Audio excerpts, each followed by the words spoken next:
नमस्कार। जन टीवी के उत्तराखंड के इस खास बुलेटिन में एक बार फिर से आप सभी का बहुत स्वागत है। मैं हूं आपके साथ प्रियंका तिवारी। खबरों को विस्तार से जानेंगे, लेकिन उससे पहले एक नजर हेडलाइंस पर।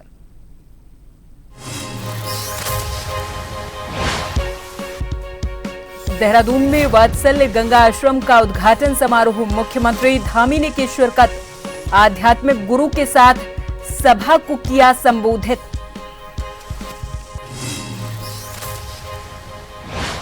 रामपुर नगर पंचायत अध्यक्ष को अज्ञात बाइक सवार बदमाशों ने दी धमकी, पुलिस को तहरीर देकर आरोपियों पर कार्रवाई की मांग।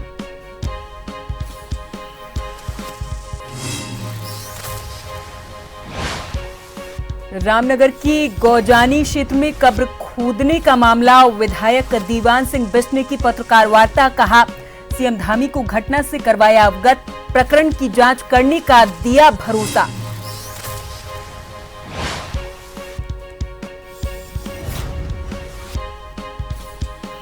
मानसिक रूप से अक्षम दो भाइयों के यौन शोषण का मामला, दून स्थित प्रेपरेटरी स्कूल और हॉस्टल का राज्य महिला आयोग टीम ने किया निरीक्षण। और भाजपा की तिरंगा शौर्य यात्रा के बाद कांग्रेस निकाल रही जय हिंद रैली, पूर्व मुख्यमंत्री हरीश रावत ने लालकुआं क्षेत्र में किया जनसंपर्क।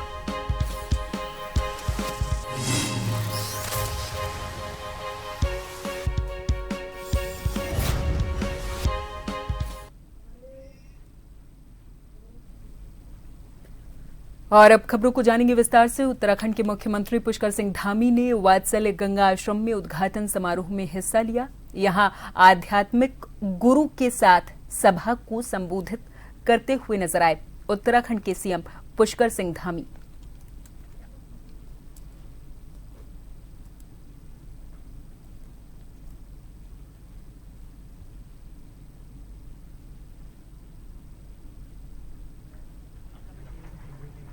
पूज्य युग पुरुष प्रेमानंद जी महाराज, और आज जिनकी प्रेरणा से यहाँ पर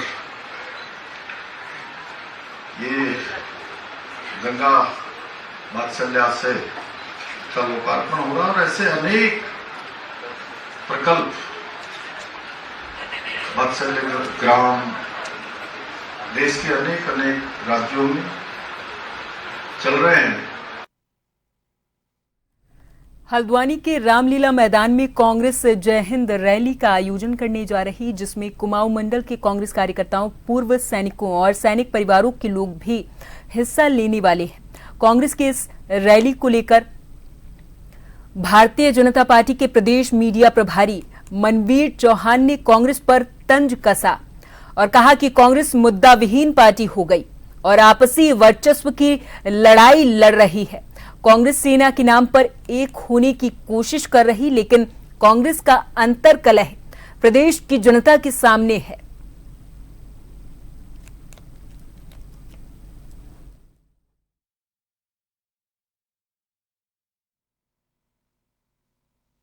कांग्रेस पार्टी पूर्ण रूप से विचारहीन, मुद्दाविहीन हो गई है और कांग्रेस पार्टी में वर्चस्व की लड़ाई चल रही है और सेना के नाम पर जिस तरह से वो एक होने की कोशिश कर रहे हैं, लेकिन कांग्रेस पार्टी की जो अंतर कला है, कोई उनके विधायक प्रदेश अध्यक्ष के मंच पर शामिल नहीं होता कि जब तक वो प्रदेश अध्यक्ष रहेंगे तब तक मैं कांग्रेस पार्टी में नहीं हूं। और इसी प्रकार से उनके जो वरिष्ठ नेता हैं आदरणीय हरीश रावत जी, वो न्याय यात्रा निकाल करके अपनी वर्चस्व की लड़ाई लड़ रहे हैं, लेकिन वहां पर भी उनके वरिष्ठ नेतागण उनको स्वीकार नहीं कर रहे हैं। तो कहीं ना कहीं जिस प्रकार से वर्चस्व की लड़ाई कांग्रेस में चल रही है वो बिल्कुल सामने आ रही है। लेकिन उत्तराखंड की जनता बहुत समझदार है, देश की जनता बहुत समझदार है। जिस प्रकार से कांग्रेस पार्टी पूरी दुनिया में देश का मखौल उड़ाने की कोशिश कर रही है, वो पूरी देश की जनता जानती है और कांग्रेस के विचारों को भी जानती है। दिल्ली में सरकार के 100 दिन पूरे होने के बाद अब आस्था की डगर पर दिखी हैं दिल्ली के मुख्यमंत्री रेखा गुप्ता। दरअसल रविवार को मुख्यमंत्री अपने परिवार के साथ हरिद्वार पहुंची, जहां उन्होंने हर की पैड़ी के पवित्र ब्रह्मकुंड पर गंगा में डुबकी लगाई है और मां गंगा से देश और प्रदेश की समृद्धि की कामना की। लेकिन इस आस्था भरे दौर के साथ उन्होंने एक बड़ा संदेश भी दिया। हर की पैड़ी पर दिल्ली के मुख्यमंत्री रेखा गुप्ता ने पति मनीष गुप्ता और बेटे निकुंज के साथ आस्था की डुबकी लगाई है। स्नान के बाद उन्होंने गंगा पूजन कर यमुना को गंगा जैसी निर्मल और पवित्र बनाने का संकल्प दोहराया है।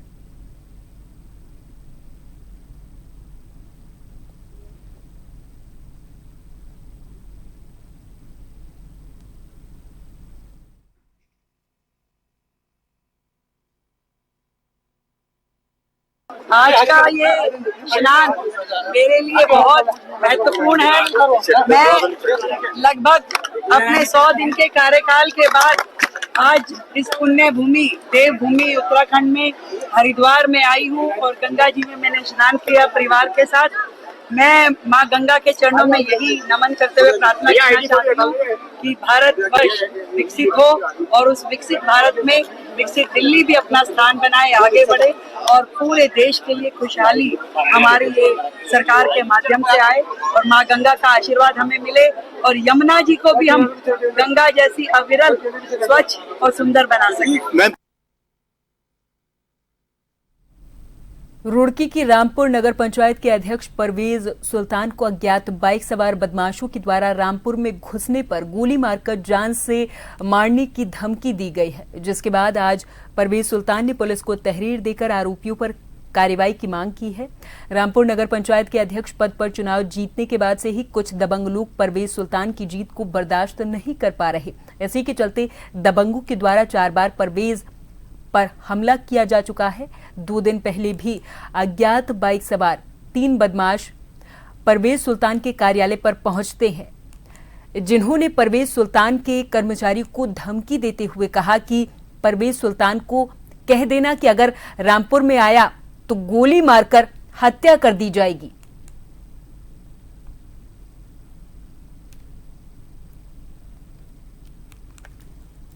तो घटना यह है, जब से मैं रामपुर नगर पंचायत से चेयरमैन बना हूँ तो जो मेरा विपक्ष है वो ये मानने के लिए तैयार नहीं कि मैं चेयरमैन हूँ। खुद काम कर नहीं पा रहे हैं और अगर मैं गांव रामपुर में काम करने का प्रयास करता हूँ तो विपक्ष उसे रोकने का काम करता है।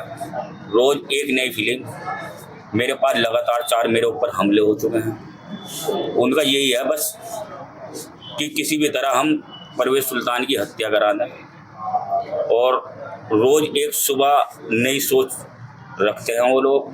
अभी 2 दिन पहले मेरे कार्यालय पे 3 व्यक्ति बाइक से मेरे कार्यालय के बाहर आए और खिड़की पे मेरा दोस्त है शहजाद ननेड़े से, हम साथ ही रहते हैं, तो उसे बुलाया आवाज़ दे के और उसे अपने मुंह से ये बोला कि भाई उसे परवेज सुल्तान को गाली गलौज करते हुए, नाम गाली देते हुए मुझे अच्छा लगने का, ये कहा कि उसे परवेज सुल्तान को कह दिया कि रामपुर में अगर घुसेगा तो हम उसे गोली मार देंगे। रामनगर की गौजानी क्षेत्र में कब्र खोदने का एक मामला अब तूल पकड़ता जा रहा। इस मामले में रविवार को रामनगर के विधायक दीवान सिंह बिष्ट ने अपने कार्यालय पर आयोजित पत्रकार वार्ता में मामलों को गंभीर बताते हुए कहा कि उन्होंने इस मामले को लेकर देहरादून में मुख्यमंत्री पुष्कर सिंह धामी से मुलाकात करते हुए पूरे घटनाक्रम से अवगत करवाया है। विधायक ने कहा कि मामले को मुख्यमंत्री ने भी गंभीरता से लेते हुए इस पूरे प्रकरण की जांच करने के आदेश दिए हैं, भरोसा दिया है। उन्होंने कहा कि जांच में जो भी दोषी होगा उसे बख्शा नहीं जाएगा।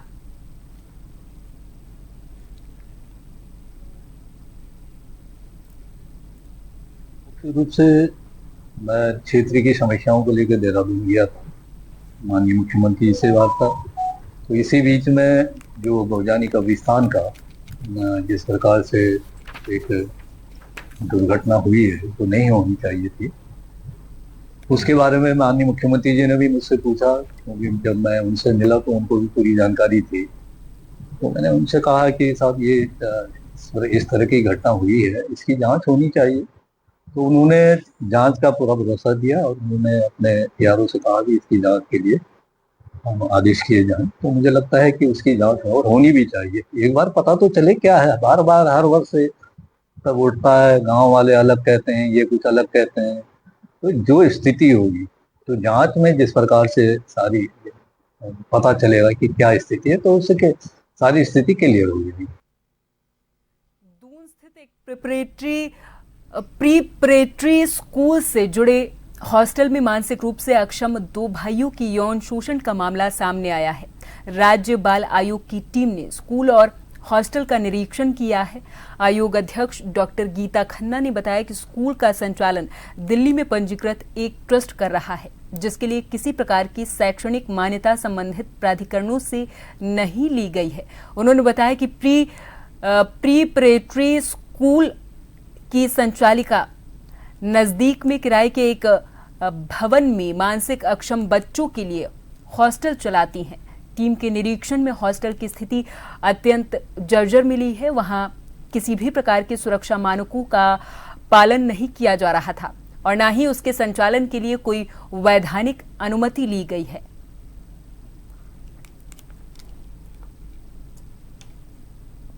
पहली बात तो मैं उसको विद्यालय कहूं या ना कहूं वो ही सवाल है, क्योंकि एक किसी कारगिल में कहीं पर एक विद्यालय चल रहा है जो प्रिपरेटरी स्कूल की तरह चल रहा है दिव्यांगों के लिए, और उसी के एक्सटेंशन के रूप में पिछले 1 साल से किराए के 4 कमरों में फर्स्ट फ्लोर पे इन्होंने ये हॉस्टल फैसिलिटी शुरू करी, जिसका इन्होंने गूगल के माध्यम से प्रचार किया हुआ था। लेकिन वहां जाकर मुझे हॉस्टल जैसा कुछ भी वहां पर नजर नहीं आया। बहुत डिंजी कमरे थे, ना रोशनी ना लाइट, और जो रख रखाव था वो भी बहुत शैबी था, मतलब सफाई के नाम पे। हालांकि किचन रिलेटिवली ठीक था। सिक्योरिटी के वाइज भी वो दिव्यांग बच्चों के लिए तो बिल्कुल उपयुक्त नहीं है। फर्स्ट फ्लोर पे है और कोई ऐसा सिक्योरिटी अरेंजमेंट्स मुझे नहीं दिखे।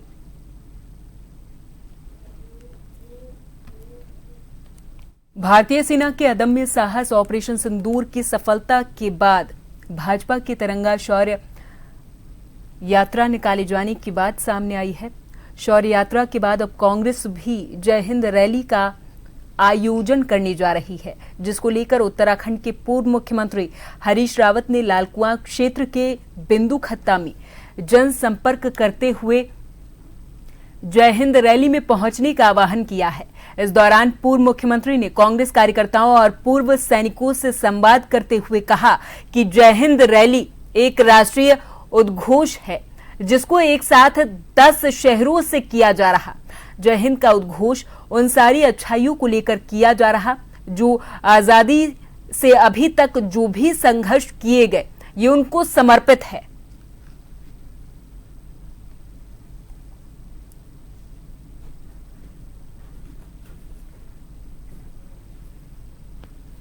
यात्रा नहीं है, ये जय हिंद जन सभाएं, ये जय हिंद राष्ट्रीय उद्घोष है। जिस 10 शहरों से करेंगे, उसके बाद और ज्यादा शहरों से करेंगे। हम जय हिंद का उद्घोष उन सारी अच्छाइयों के लिए, उस सारे संघर्ष को समर्पित है जो आजादी से लेकर के आज तक लड़ा गया है। हम उन सब से कह रहे हैं कि जय हिंद, आओ हम आगे उन अधिकारों की रक्षा के लिए एकजुट होकर के लड़े।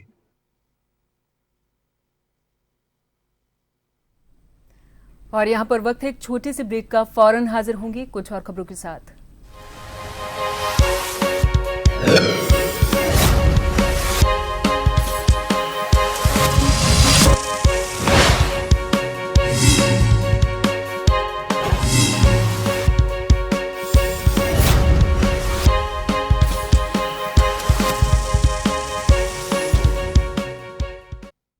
ब्रेक के बाद एक बार फिर से आप सभी का बहुत स्वागत है। अगली खबर की ओर रुख करेंगे। अंकिता भंडारी हत्याकांड मामले में बड़ा मोड़ सामने आया। दरअसल अंकिता भंडारी हत्याकांड को लेकर कोर्ट से आए फैसले के बाद जगह जगह से प्रतिक्रियाएं सामने आ रही हैं। हल्द्वानी पहुंचे पूर्व मुख्यमंत्री हरीश रावत ने अंकिता हत्याकांड में तीनों आरोपियों को उम्र कैद और अर्थदंड लगाए जाने को न्यायिक निर्णय बताते हुए कहा कि अभी ईश्वरीय फैसला आना बाकी है, क्योंकि आज तक उसे वीवीआईपी का पता नहीं चल पाया जिसके लिए पूरी साजिश रची गई थी।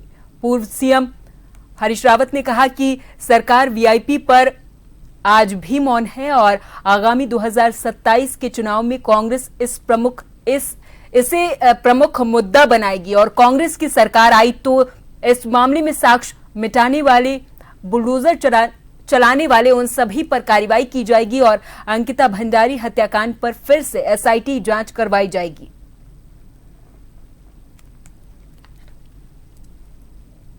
तीन दोषियों को उम्र कैद और आर्थिक दंड मिलना ताकि उस पैसे से अंकिता के माता पिता का भरण पोषण हो सके, ये न्याय ने व्यवस्था की है। मगर हम ईश्वरीय न्याय की भी प्रतीक्षा कर रहे हैं। सारा उत्तराखंड उस वीआईपी को न्याय के दरवाजे पर लाना चाहता है, कोर्ट की चौखट पर लाना चाहता है, जिसके लिए सारे उत्तराखंड में आवाज़ मिली थी कि वो वीआईपी कौन जिस पर सत्ता है मौन। और अंकिता के माता पिता ने भी उस वीआईपी का कुछ उल्लेख किया है। जिस शैतान की हवस बुझाने के लिए अंकिता के इनकार के बाद उसके प्राण लिए गए, तो उसको हम ईश्वरीय न्याय की प्रतीक्षा कर रहे हैं कि वो व्यक्ति भी दंडित हो। और 2017 में कांग्रेस महिला सम्मान के मामले को प्रमुखता से उठाएगी और जिस तरीके से बलात्कार की घटनाएं बढ़ रही हैं, महिला उत्पीड़न की घटनाएं बढ़ रही हैं, 9 हिमालयी राज्यों में हम सबसे आगे खड़े हैं महिला अत्याचार के मामले में, वो चिंताजनक है। तो हमारा फैसला है कि कांग्रेस 2027 में इसको एक प्रमुख मुद्दा बनाएगी। उत्तराखंड प्रदेश कांग्रेस अध्यक्ष करण माहरा ने बहुचर्चित अंकिता भंडारी हत्याकांड में न्यायालय के द्वारा तीनों आरोपियों को आजीवन कारावास की सजा सुनाए जाने के फैसले का स्वागत किया है। उन्होंने कहा कि ये निर्णय न्याय की दिशा में एक महत्वपूर्ण कदम है और निश्चित रूप से अंकिता को आंशिक न्याय दिलाता है। करण माहरा ने ये भी स्पष्ट किया कि अब भी कई गंभीर सवाल उठ रहे हैं जिनका उत्तर धामी सरकार को देना ही होगा। उन्होंने कहा कि न्यायालय ने दोषियों को सजा दी, लेकिन ये पूर्ण न्याय नहीं है। आज भी ये स्पष्ट नहीं है कि किन वीआईपी व्यक्तियों को बचाने के लिए प्रदेश सरकार ने प्रयास किए हैं। जांच के दौरान साक्ष्य नष्ट किए जाने की मंशा से वनंतारा रिजॉर्ट पर बुलडोजर चलाने का आदेश किसके निर्देश पर दिया गया? प्रारंभिक जांच में प्रशासनिक अधिकारियों के द्वारा बरती गई लापरवाही के लिए कौन जिम्मेदार है? और रिजॉर्ट में आग लगाकर सबूत नष्ट करने वालों पर अब तक क्या कार्रवाई हुई है?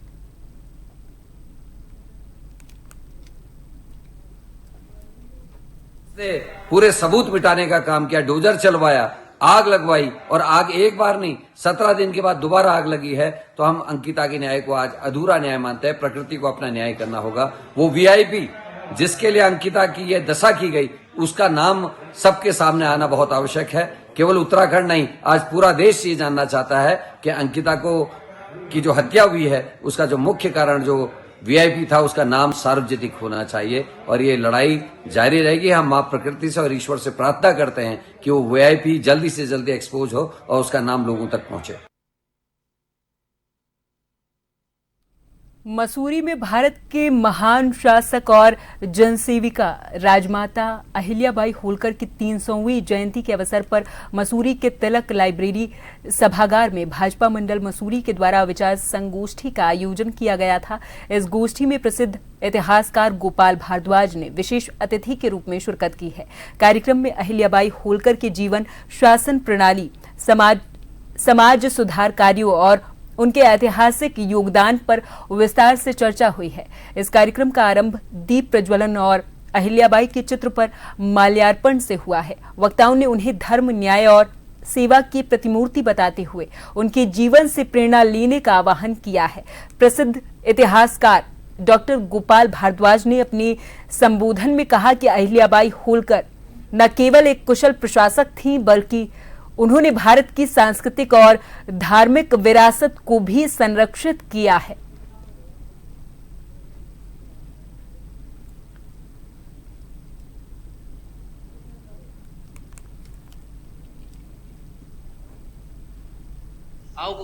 महाराजा जसवंत राव होलकर और तुकोजी राव होलकर और उनकी महारानियाँ और उनके एडीसी प्रधानमंत्री सब मसूरी आए और हमारे मेरे फादर जो ज्योतिषी थे उनसे उन्होंने अपनी जन्म कुंडली बनाई, अपना भविष्य देखा। मेरे फादर फेस रीडिंग किया करते थे और फेस रीडिंग में उन्होंने जो जो देखा उनके बारे में बताया। कई भविष्यवाणियाँ बिल्कुल सही हुई। इवन मेरे फादर ने तो क्वीन एलिजाबेथ की भी जन्मपत्री बनाई थी और उन्होंने अभी 2-3 साल पहले उनको धन्यवाद मेरे को धन्यवाद लेटर भी भेजा था विंडसर कासल से उनकी मृत्यु से पहले। तो मसूरी का मैंने यही कहा कि अहिल्याबाई से उनका संबंध ये है कि मैंने आज भी उनके जो इनके जसवंत राव होलकर और तुकोजी राव होलकर और जो उनकी और महारानियाँ थी, उनकी राजकुमारी थी, सबकी जन्मपत्री संभाल के रखी है। और मैं चाहता हूँ कि इसको भी जैसे मसूरी के लिए एक पहले प्रस्तावित था कि मसूरी में एक म्यूजियम या संग्रहालय बनाया जाए। महारानी अहिल्याबाई होलकर जी, जिन्हें आज पुण्य श्लोक अहिल्याबाई होलकर जी के नाम से जाना जा रहा है, हमारे एक बहुत ही गर्व का विषय है कि भारतीय जनता पार्टी द्वारा 300वीं जयंती के उपलक्ष्य में अहिल्याबाई होलकर जी की 300वीं जयंती के उपलक्ष्य में सारे कार्यक्रम किए जा रहे हैं। ये कार्यक्रम जो हैं 10 दिवसीय कार्यक्रम है जो पूरे भारतवर्ष में, पूरे उत्तराखंड प्रदेश में हर मंडल में मनाए जा रहे हैं। मध्य प्रदेश में ये कार्यक्रम पिछले 9 महीने से चल रहे हैं और अहिल्याबाई होलकर जी का पूरा जीवन जो है एक प्रेरणा स्रोत है। कहीं ना कहीं 300 वर्ष पूर्व जो उन्होंने कुर्बानी करी, जो उन्होंने अपने कर्तव्य पालन के लिए, न्याय के लिए, गरीबों के लिए, महिला सशक्तिकरण के लिए, युवाओं के उत्थान के लिए जो कार्य करे वो सराहनीय है। भाषण प्रतियोगिता, कविता प्रतियोगिता करी, हम बहुत ही जल्द कल और इसी के साथ इस बुलेटिन में फिलहाल के लिए मेरे साथ बस इतना ही। आप देखते रहें जन टीवी। नमस्कार।